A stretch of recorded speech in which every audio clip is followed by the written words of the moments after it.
ভাইয়ের আমার, ইন্ডিয়ার ইতিহাস পড়তে লাগলাম যে এই লামাজাবিরা কোথার থেকে আসলো। লামাজাবির ব্যাখ্যাটা নেবেন। আসলে লামাজাবি কারা?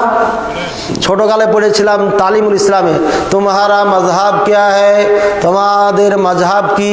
তোমার উত্তরে লেখা ছিল হামারা মজহাব ইসলাম হে, আমাদের মজহাব হচ্ছে ইসলাম। তাহলে ছোটকালে মজহাব কি ছিল? ইসলাম ছিল। আসমান থেকে মজহাব কি দেওয়া হয়েছে? ইন্নাদ-দীনা ইনদাল্লাহিল ইসলাম। আসমান থেকে মজহাব দেওয়া হয়েছে ইসলাম। ছোটকালে পড়ালো আমাদের মজহাব ইসলাম। মুফতি হওয়ার পরে আমার মজহাব হানাফি হলো কেমনে? এর আগে তো ভালোই ছিলাম আমি।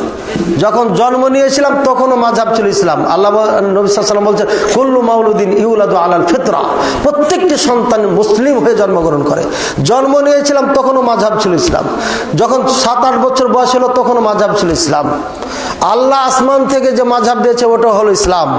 আর পরে মুফতি হওয়ার পরে আমার মাযহাব হয়ে গেল হানাফি। কেমনে? কি মনে করেন? মনে করছেন খুব হক? পৃথিবীতে একটি দলিল দিতে পারবে না যে আবু হানিফা রাহিমাহুল্লাহ, ইমাম মালিক, শাফি, হাম্বলি, যেই হোক না কেন, আহমদ রাহিমাহুল্লাহ, এদের একজনকে অনুসরণ করতে হবে। এ মর্মে পৃথিবীতে একটি দলিল দিতে পারবে না। কোরআনে আয়াত দিয়ে যে দলিল দেয় ওয়া উলিল আমরি মিনকুম, যে মুলবি এ দলিল দেয় তাহা মিথ্যুক, জ্ঞান পাপী, জাহেল, মূর্খ। এ না হলে কখনো কোরআন দিয়ে আবু হানিফা রাহিমাহুল্লাহকে আপনার মানার জন্য বাধ্য করতে পারে না। ও দলিলটা যদি সে আবু হানিফা রাহিমাহুল্লাহ হয় তাহলে ও দলিলটা ইমাম আহমদও হবে, ওই দলিলটা ইমাম শাফিও হবে, এই দলিলটাই ইমাম মালিক রাহিমাহুল্লাহ হবে, এই দলিলটাই কাদিয়ানীদের কাদিয়ানী হবে। ঠিক না? ঠিক না? ঠিক। আরে ভাই, এই দলিল দিয়ে তো আমার নেতাকে মানতে ফরজ করছেন, তাহলে এই দলিল দিয়ে আপনার নেতাকে আপনি ফরজ করবেন, তাহলে তো নেতার অভাবই পাওয়া যাবে না। সব দলের নেতার এই দলিল, সব দলের নেতা এ দলিল হবে না। আওয়ামী লীগ বলবে ওয়া উলিল আমরি মিনকুম শেখ মুজিবুর রহমান, বিএনপি বলবে জিয়াউর রহমান, জামাত বলবে মওদুদি, বটগাছ বলবে তালগাছ। ওই তো দলিল একটাই।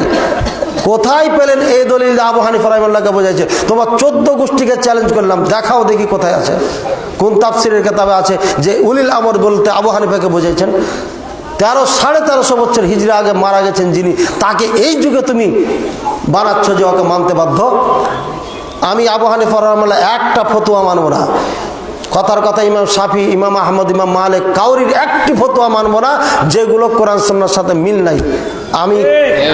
আমাকে কোন বাপের বাটার ক্ষমতা আছে কাফের ফতোয়া দেখতে দেখি, আর কলিজা কতটুকু আছে দেখিনি। আমি 4 ইমামের কোন ফতোয়া মানবো না যেটা কোরআন সুন্নাহর সাথে নাই। আমি কাফের হয়ে যাব? তাহলে কিভাবে তাকে বাধ্য করলেন মানতে? আরে ইমান তো দূরের কথা, আবু বকর ওমর রাদিয়াল্লাহু তাআলা আনহুর কথা যদি কোরআন সুন্নাহর সঙ্গে মিল না খায় ওটাও মানা যাবে না, ওটাও চালানোর মূল্য নাই। কোরআন সুন্নাহর সাথে মিলতে হবে। স্বয়ং ইবনে আব্বাস রাদিয়াল্লাহু তাআলা আনহুমা বলছেন, এই সাবধান, আমি বলছি আল্লাহ আল্লাহ রসুলের কথা, আর তোমরা আবু বকর ওমরের কথা বলছো। মানে আল্লাহ আল্লাহ রসুলের সামনে তোমরা আবু বকর ওমরের কোনো দাম নাই।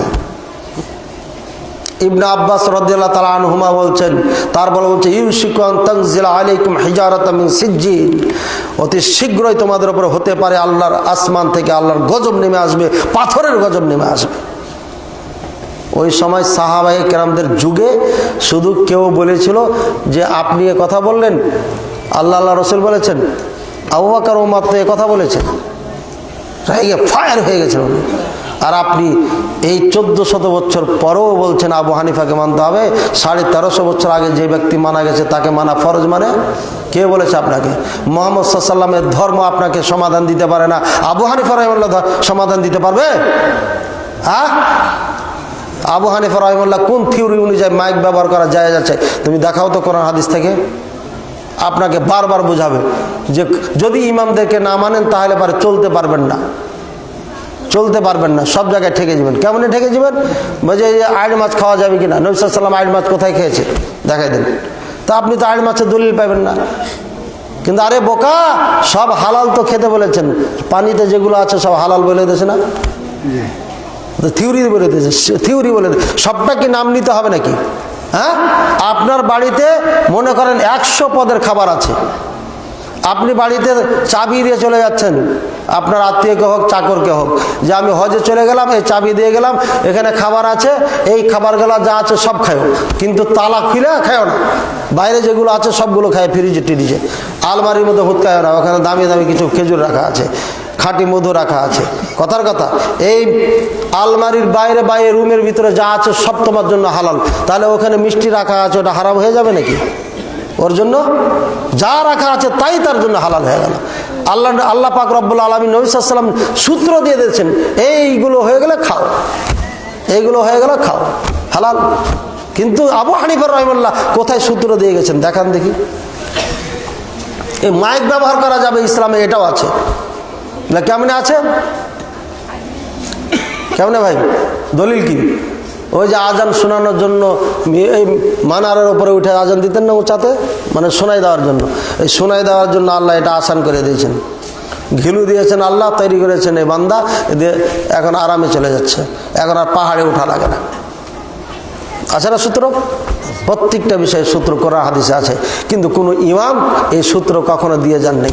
ওনারাই কোরআন সুন্নাহ সূত্র ধরি ওই সময় ফতোয়া দিতেন। ওনাদের যুগ শেষে গেছে, ফতোয়া শেষে গেছে। হ্যাঁ, এই যুগও ফতোয়া তাদের চলবে। এই যে একটা হাদিস কোরআন আয়াত বলছে ফানকিহু মা তাবা লাকুম মিনান নিসা, বিবাহ করো। এখন বিবাহ কিভাবে করব দেখবো হাদিসে। হ্যাঁ, হাদিস পেয়ে গেছি, নবী সাল্লাল্লাহু আলাইহি ওয়াসাল্লাম বিয়ে করেছেন। তো কেমনে বিয়ে করলো পুরাপুরি নেই, তখন মুহাদ্দিসিনে কেরাম লিখেছেন নবী সাল্লাল্লাহু আলাইহি ওয়াসাল্লাম হাদিসে বলেছেন যে এই যে পিতা এসে বললো বিবাহ দিলাম, আর বলছে কবুল করলাম, এই ধরনের ব্যাখ্যা দিচ্ছেন। এই ব্যাখ্যাটা হাদিস কোরআনের সঙ্গে যেটা মিল খেয়ে যাবে, ওই ইমামের কথা গ্রহণযোগ্য পাবে। যেমন ফতোয়া আছে, আবু হানিফা রাহিমাহুল্লাহর ফতোয়া হচ্ছে কোন স্ত্রী যদি স্বামী হারিয়ে যায় তাহলে 200 বছর অপেক্ষা করবে। এই ফতোয়া মানবেন হানাফি ভাইয়েরা? মানবেন? আর 200 বছর তো জীবনই নাই রে ভাই। হ্যাঁ, আর আপনি কেমনে ফতোয়া মানবেন? তাই হানাফি মাযহাবে ফতোয়া চলবে না। এ ধরনের অগণিত ফতোয়া আছে। আবু হানিফা রাহিমাহুল্লাহ ফতোয়া দিয়েছিলেন যে ফার্সি ভাষাতে সূরা ফাতিহা পড়লে নামাজ হয়ে যাবে। কি ফার্সি ভাষায় সূরা ফাতিহা পড়লে নামাজ হবে? কোন হানাফি ভাই মানেন? মানেন না। শুধুমাত্র একজন ব্যক্তিকে কেন্দ্র করে মাযহাব তৈরি করে আজকে আহলে হাদিস আর হানাফি এই বাংলাদেশে তুমুল যুদ্ধ চলছে। শুধুমাত্র কিসের জন্য? নিজের স্বার্থে আঘাত আসবে। 72টা পার্থক্য নিয়ে যারা মসজিদ আর সালাত নিয়ে লাফাচ্ছেন, তাদের সাথে তো আমাদের সংঘর্ষ হবেই রে ভাই। রাগ করেন না, এখনো ইসলাম চোখের সামনে আছে। আর এই ইসলাম, যে ইসলাম নবী সাল্লাল্লাহু আলাইহি ওয়াসাল্লাম পালন করতেন, সেই ইসলাম এখনো মক্কা মদিনায় রেখে গেছেন, এখনো ওখানে আছে।